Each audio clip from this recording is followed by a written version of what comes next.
Lecture du livre de la sagesse.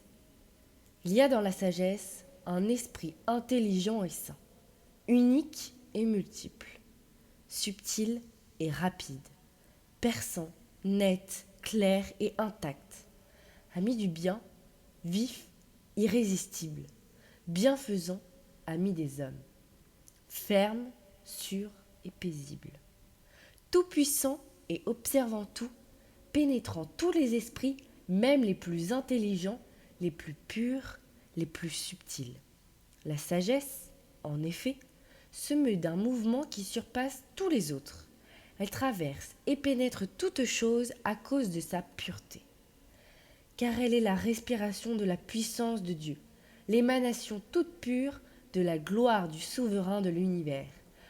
Aussi, rien de souillé ne peut l'atteindre.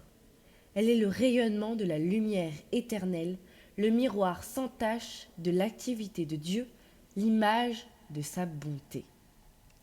Comme elle est unique, elle peut tout, et sans sortir d'elle-même, elle renouvelle l'univers. D'âge en âge, elle transmet à des âmes saintes pour en faire des prophètes et des amis de Dieu.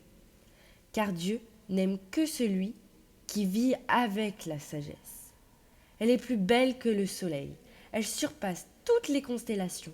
Si on la compare à la lumière du jour, on la trouve bien supérieure, car le jour s'efface devant la nuit. Mais contre la sagesse, le mal ne peut rien. Elle déploie sa vigueur d'un bout du monde à l'autre. Elle gouverne l'univers avec bonté.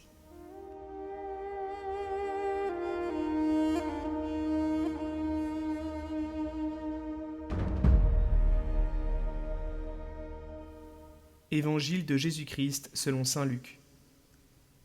En ce temps-là, comme les pharisiens demandaient à Jésus quand viendrait le règne de Dieu, il prit la parole et dit : La venue du règne de Dieu n'est pas observable. On ne dira pas : Voilà, il est ici, ou bien il est là. En effet, voici que le règne de Dieu est au milieu de vous. Puis il dit aux disciples : Des jours viendront où vous désirerez voir un seul des jours du Fils de l'homme, et vous ne le verrez pas. On vous dira : Voilà, il est là-bas, ou bien Voici, il est ici. N'y allez pas, n'y courez pas. En effet, comme l'éclair qui jaillit illumine l'horizon d'un bout à l'autre, ainsi le Fils de l'homme quand son jour sera là. Mais auparavant, il faut qu'il souffre beaucoup et qu'il soit rejeté par cette génération.